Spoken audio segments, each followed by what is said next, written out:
Hello दोस्तों, कैसे हैं सभी लोग।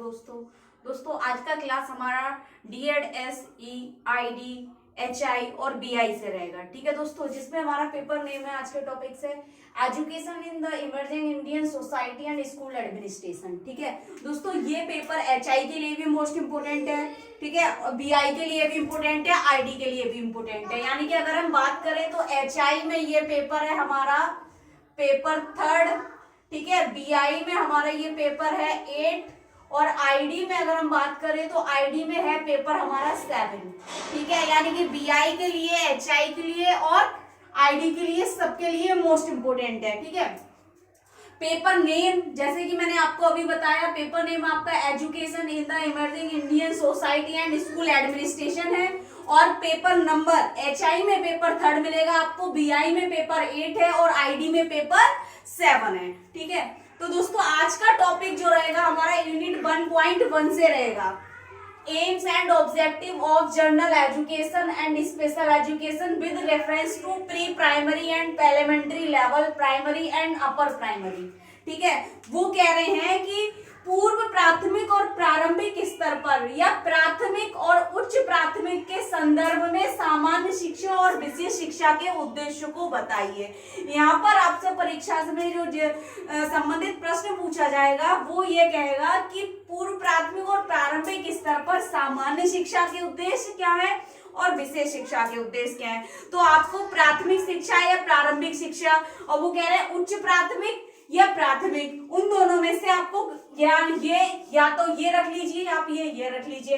तो आपको प्रश्न इस तरीके से आएगा, पूर्व प्राथमिक और प्रारंभिक स्तर पर सामान्य शिक्षा के उद्देश्य बताइए या विशेष शिक्षा के उद्देश्य बताइए। ठीक है, अगर 10 नंबर में आपको आएगा तो दोनों पूछेगा, तो आपका प्रश्न बनेगा पूर्व प्राथमिक और प्राथमिक स्तर पर, ठीक है, पूर्व प्राथमिक स्तर के संदर्भ में, ठीक है, सामान्य शिक्षा और विशेष शिक्षा के उद्देश्य बताइए। तब आप प्राथमिक शिक्षा के बारे में बताएंगे, उसका इंट्रोडक्शन देंगे, आप डेफिनेशन देंगे। ठीक है, और उसके बाद पूर्व प्राथमिक और प्राथमिक शिक्षा के दोनों के बारे में बताएंगे। और यदि 5 नंबर में आता है तो 5 नंबर में आपको प्रश्न पूछा जाएगा, पूर्व प्राथमिक और प्रारंभिक स्तर पे सामान्य शिक्षा के उद्देश्य और विशेष शिक्षा के उद्देश्य दीजिए। तो आपको केवल इस तरीके से टॉपिक करना है जैसे कि मैंने आज आपको कराया है। ठीक है, तो दोस्तों देखिए, सामान्य शिक्षा के उद्देश्य कौन कौन से हैं और विशेष शिक्षा के उद्देश्य कौन कौन से हैं। सामान्य शिक्षा के भी कुछ निम्नलिखित उद्देश्य हैं, यानी कि वो भी आपको पूर्व प्राथमिक उद्देश्य पर बोल रहे हैं, पूर्व प्राथमिक स्तर पर,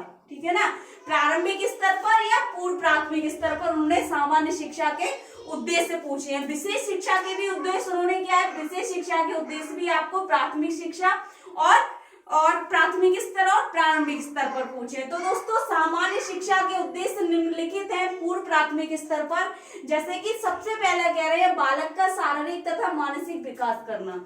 यानी कि प्राथमिक स्तर पर शिक्षा का उद्देश्य यह होता है कि बालक का शारीरिक, यानी कि बालक के शारीरिक विकास और मानसिक विकास करना। यानी कि जब बालक 6 से लेके 14 तक की जो हमारी 6 से लेके 14 तक के आयु तक के जो बच्चे होते हैं, फिर ये बेसिक एजुकेशन, ये प्राथमिक शिक्षा ग्रहण करते हैं। ठीक है, तो दोस्तों 6 से 14 समझ रहे हैं, 6 से 14 तक बच्चे को उनका शारीरिक विकास और मानसिक विकास करना। यानी कि हम कह सकते हैं मानसिक विकास से संबंधित हमारा एक सर्वगीण विकास आ जाता है, जिसमें शारीरिक विकास, मानसिक विकास, संज्ञानात्मक विकास, संवेगात्मक विकास, सामाजिक विकास, सभी विकास जो है सभी विकास के क्षेत्रों का विकास करना। ठीक है, दूसरा कह रहे हैं एक अच्छे नागरिक के गुणों का विकास करना। यानी कि छात्र में बचपन से ही उसमें क्या है, एक अच्छे नागरिक का विकास करना कैसे किया जा सकता है, शिक्षा के माध्यम से। फिर कह रहे हैं कल्पना शक्ति का विकास करना। यानी कि छात्र में शिक्षा के माध्यम से, या शिक्षा का ये उद्देश्य है प्राथमिक शिक्षा पर, शिक्षा का उद्देश्य कि छात्र कल्पना शक्ति का विकास हो, यानी कि वो अलग अलग प्रकार की कल्पनाएं कर सके, ठीक है, सोच सके, तर्क कर सके, वितर्क कर सके। ठीक है, नेक्स्ट कह रहे हैं वैज्ञानिक अभिवृद्धि तथा दृष्टिकोण का विकास करना। यानी कि छात्र का दृष्टिकोण इस तरीके से विकसित करना, जो क्या एक वैज्ञानिक दृष्टि से देखे, यानी कि हर चीज को यथार्थवाद में देखे, प्रयोजनवाद में देखे, प्रयोग करके देखे, ठीक है। वो आध्यात्मिक रूप से ना जाकर के वैज्ञानिक स्थिति को देखे और खोज पर आधारित हो उसकी सोच और उसका दृष्टिकोण। फिर कह रहे हैं बालकों में नैतिक गुणों का विकास करना, यानी कि बालकों में नैतिक गुणों का, एक सामाजिक व्यक्ति बनने के लिए अपने जीवन के मूल्यों को ज्ञात करना बहुत जरूरी होता है, उनको समझना और उनको धारण करना। तो बाल प्राथमिक शिक्षा के स्तर पर अगर हम बात करें तो प्राथमिक स्तर पर बालकों में नैतिक गुणों का विकास करना प्राथमिक शिक्षा का उद्देश्य है। नेक्स्ट कह रहे हैं भाषा संबंधी कौशलों को विकसित करना, यानी कि जब बच्चा छोटा होता है 5 साल में बच्चा क्या है बात करना सीखता है, ठीक है, अपनी भावना को व्यक्त करना सीखता है, धीरे धीरे बड़ा होता है। तो कहीं ना कहीं भाषा संबंधी कौशलों को विकसित करना है, जिसमें हम सिखाएंगे अभिव्यक्तात्मक हो गई, ग्रहणात्मक भाषा हो गई, ठीक है, भाषा शैली के बारे में बताएंगे, कब उसने अपने भाषा को व्यक्त करना है। तो ये सारी चीजें भाषा से संबंधित सभी कौशलों का विकास करना। नेक्स्ट कह रहे हैं संज्ञानात्मक विकास को बढ़ावा देना। संज्ञानात्मक विकास यानी कि मानसिक स्तर, मानसिक सोच को बढ़ावा देना। संज्ञानात्मक विकास के साथ साथ हमारा संवेगात्मक विकास भी आ जाता है, जिसे भावनात्मक विकास कहते हैं, इमोशनल डेवलपमेंट जिसे बोलते हैं, ठीक है। तो संज्ञानात्मक विकास में इसमें क्या आ जाएगा, हमारा तर्क करना आ जाएगा, ठीक है, तर्क करना, वितर्क करना, कल्पना करना, ठीक है, सोचना, ठीक। नेक्स्ट कह रहे हैं अच्छे गुणों का विकास करना। अच्छे गुणों से मतलब है यह ऐसे गुणों का विकास करना छात्र में जो सामाजिक रूप से स्वीकृत हो, ठीक है, और स्वयं के लिए भी सहायक हो, दूसरों के लिए भी सहायक हो, ठीक है, और वांछनीय व्यवहार पर आधारित हो, ठीक है। नेक्स्ट कह रहे हैं संस्कृति एवं परंपराओं के आचरणों का विकास करना, यानी कि छात्र अपनी संस्कृति, जिस संस्कृति से है, जिस धर्म से है, जिस जाति से है, वह अपनी संस्कृति और परंपराओं को लेकर चले और उनका आचरणों का विकास करे। नेक्स्ट कह रहे हैं राष्ट्र प्रेम की भावना, यानी कि छात्र को बचपन से ही राष्ट्र प्रेम की भावना उसमें जागृत करनी है ताकि वह राष्ट्र के हित के लिए लड़ सके और उसके लिए खड़ा हो सके। फिर कह रहे हैं बौद्धिक जिज्ञासा को विकसित करना, यानी कि छात्र में बौद्धिक जिज्ञासा को विकसित करने का मतलब है उसके मस्तिष्क के जो हमारे विकास है, मस्तिष्क के स्तर पर बौद्धिक जिज्ञासा, यानी कि हर चीज को खोजने की जिज्ञासु हो, क्यूरियोसिटी होनी चाहिए उसके अंदर, क्यूरियोसिटी पैदा करना, ठीक है। नेक्स्ट कह रहे हैं प्रकृति प्रेम को, प्रोत्साहन को बढ़ावा देना, यानी कि छात्र को हमें क्या करना है उसके अंदर कि वह अपने प्रकृति से प्रेम करे और उसको प्रोत्साहन करे और उसको बढ़ावा दे। ये हमारे सामान्य शिक्षा के उद्देश्य थे पूर्व प्राथमिक और प्रारंभिक स्तर पर, ठीक है, सामान्य शिक्षा के उद्देश्य। अब हम बात करते हैं विशेष शिक्षा के उद्देश्य कौन कौन से हैं। विशेष शिक्षा के उद्देश्य देखिए दोस्तों, अब आप सभी समझते हैं कि विशेष शिक्षा क्या है। विशेष शिक्षा एक ऐसी शिक्षा है जो विशेष शिक्षक द्वारा विशेष विधियों, विशेष तकनीकों और विशेष सामग्रियों द्वारा प्रदान की जाती है विशेष आवश्यकता वाले छात्रों को। अब यहाँ पर एक चीज ध्यान रखना कि हम यहाँ पर हर बार किसी एक विकलांगता शब्द को यूज नहीं करेंगे, ना ही दिव्यांग शब्द को यूज करेंगे। हमने यहाँ छात्र या बालकों के शब्द को यूज करना है। जैसे सभी जानते हैं जब विशेष शिक्षा हो गई तो यानी कि विशेष आवश्यकता वाले बच्चों के लिए हुई, तो यहाँ पर ये चीज बताने की जरूरत नहीं है। तो सबसे पहला कह रहे हैं बालकों की क्षमताओं का विकास करना, यानी कि जो विशेष आवश्यकता वाले छात्र हैं उन छात्रों में जो अक्षमताएं हैं, जिन क्षमताओं की कमी है, उन क्षमताओं का विकास करना।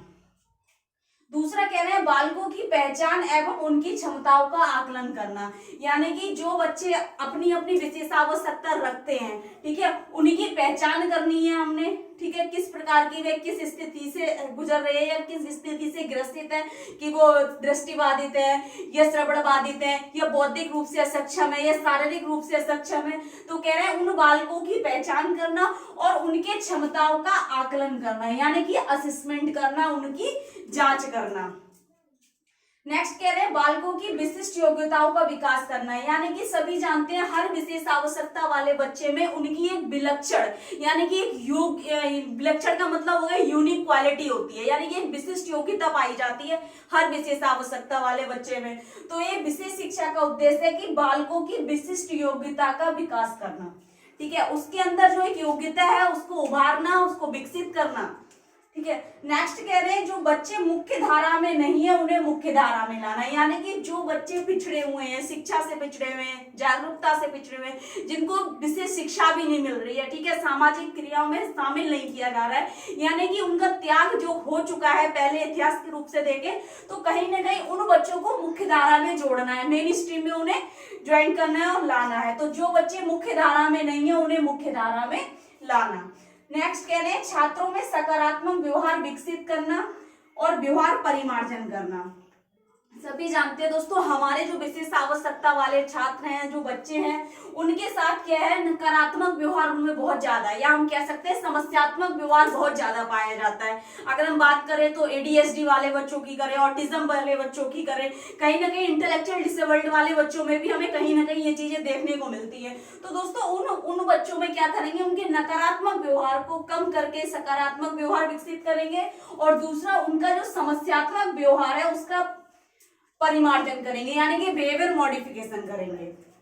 नेक्स्ट कह रहे हैं नियमित कक्षाओं को बालकों के अनुरूप वातावरण व्यवस्थित करना, यानी कि जो उनकी कक्षाएं चल रही हैं, नियमित कक्षाओं का मतलब है चाहे वो सामान्य शिक्षा, समावेशी शिक्षा हो या विशेष शिक्षा हो, उनकी जो रेगुलर क्लासेस चल रही है वो बालकों के अनुरूप होगा, यानी कि बालकों के अनुरूप वातावरण व्यवस्थित किया जाएगा उस कक्षा का, ठीक है, यानी कि उसका फर्नीचर हो गया, ठीक है, उसकी लाइट हो गई, अगर दृष्टिबाधित बच्चा है उसमें ब्रेल का प्रयोग होगा, ठीक है, अगर हेयरिंग इम्पेयर्ड है तो साइन लैंग्वेज के लिए कम्युनिकेशन बोर्ड होना चाहिए, ठीक है, और अगर हम बात करें इंटेलेक्चुअल डिसेबल्ड है तो कहीं ना कहीं उसके लिए teaching learning material, adaptive material होना चाहिए, फिजिकल रूप से डिसेबल्ड है तो उसके लिए बहुत सारे असिस्टिव डिवाइस होने चाहिए, ठीक है, तो उनके अनुरूप। और दूसरा इसमें क्या होगा, स्तर के अनुरूप होगा, आयु के अनुरूप होगा, क्षमता के अनुरूप होगा, ठीक है, छात्र के स्तर, आयु और क्षमता के अनुरूप कक्षा का वातावरण व्यवस्थित किया जाएगा या करना। नेक्स्ट कह रहे हैं बालक और विशेष शिक्षक के मध्य संबंध स्थापित करना, यानी कि एक छात्र विशेष आवश्यकता वाला जो छात्र है उसके लिए जो शिक्षक पढ़ा रहा है, विशेष शिक्षक है या सामान्य शिक्षक है, उसका दृष्टिकोण क्या होना चाहिए, बच्चे के प्रति सकारात्मक होना चाहिए, भावनाशील होना चाहिए, ठीक है, और एक मार्गदर्शक के रूप में अपना व्यवहार करे और छात्र को मार्गदर्शन दे, ठीक है, यानी कि हम कह सकते हैं विशेष आवश्यकता वाले बच्चे की विशेष शिक्षक जो उसकी आवश्यकताओं को समझे, उसकी रुचियों को समझ सके, उसकी भावनाओं को समझ सके और उसकी जो क्षमताएं हैं उनको समझ सके और उनकी योग्यताओं को विकसित कर सके। नेक्स्ट कह रहे हैं बालक की क्षमता अनुसार कौशलों को विकसित करना, यानी कि ऐसा नहीं है कि किसी बालक, कोई भी विशेष आवश्यकता वाला बच्चा उसमें किसी प्रकार की कोई क्षमता नहीं है, कोई ना कोई क्षमता हर बच्चे में पाई जाती है, तो उसकी जो क्षमता है उसी क्षमता के अनुसार उसमें क्या करेंगे, हम नए कौशलों को विकसित करेंगे, विशेष शिक्षा का उद्देश्य है। नेक्स्ट क्या है, बालकों में दैनिक जीवन के क्रियाकलापों के कौशलों का विकास करना, यानी कि छात्र को अपने दैनिक जीवन में आत्मनिर्भर रूप से कार्य करने के लिए उसकी जो एडियल एक्टिविटी है उन सब में उन्हें आत्मनिर्भर बनाना है। फिर कह रहे हैं सभी बालकों को भविष्य के लिए तैयार करना एवं आत्मनिर्भर बनाना, यानी कि विशेष शिक्षा का उद्देश्य जितने भी विशेष आवश्यकता वाले छात्र हैं उन सभी बालकों को भविष्य के लिए तैयार करना, यानी कि ऐसी शिक्षा प्रशिक्षण देना या ऐसा प्रशिक्षण देना या ऐसा कार्य करवाना, ऐसी गतिविधि सिखाना जो भविष्य के लिए तैयार हो, यानी कि उनके भविष्य में सहायक हो और वे भविष्य में आत्मनिर्भर बन सके, ठीक है। तो दोस्तों ये हमारे सामान्य शिक्षा के उद्देश्य थे और ये हमारे विशेष शिक्षा के उद्देश्य, और 5 नंबर में आएगा तो आपको इसी प्रकार से करना है जिस तरीके से ये टॉपिक आज आपको दिखाया जा रहा है या दिया जा रहा है या लिखा हुआ है। अगर 10 नंबर में आएगा तब आपको ध्यान रखना है, आपको पूर्व प्राथमिक के बारे में बताना है, पूर्व प्राथमिक स्तर पर क्या है, पूर्व प्राथमिक शिक्षा क्या है, उसका अर्थ, परिभाषा और प्रारंभिक स्तर के बारे में भी बताना है, ठीक है, अलग अलग बताना है। फिर आप सामान्य शिक्षा के उद्देश्यों को क्या करेंगे, डिटेल में करेंगे, हर एक उद्देश्य को आप एक हेडिंग बनाएंगे और उसको डिटेल में समझाएंगे। सेम विशेष शिक्षा में भी यही करेंगे, ठीक है। और 5 नंबर में आना है तो बस इसी तरीके से आपको करना है, बस क्या करना है, जो आपके लिए जो उद्देश्य दिए हैं इन उद्देश्यों को थोड़ा थोड़ा डिटेल करना है ताकि 5 नंबर में आपका 150 शब्दों में हो जाए और 10 नंबर में आ रहा है तो 250 शब्दों में आपको ये पूरा डिस्क्राइब करना है। इसके अलावा बाकी आपको कुछ समझ नहीं आ रहा है, कुछ डाउट लग रहा है, कुछ पूछना है तो कमेंट बॉक्स में जाके कमेंट करें, ज्यादा से ज्यादा वीडियो लाइक करें, चैनल को सब्सक्राइब करें, बेल आइकन को प्रेस कर दें ताकि नेक्स्ट आने वाली क्लास आप तक पहुंचती रहे। दोस्तों थैंक यू सो मच।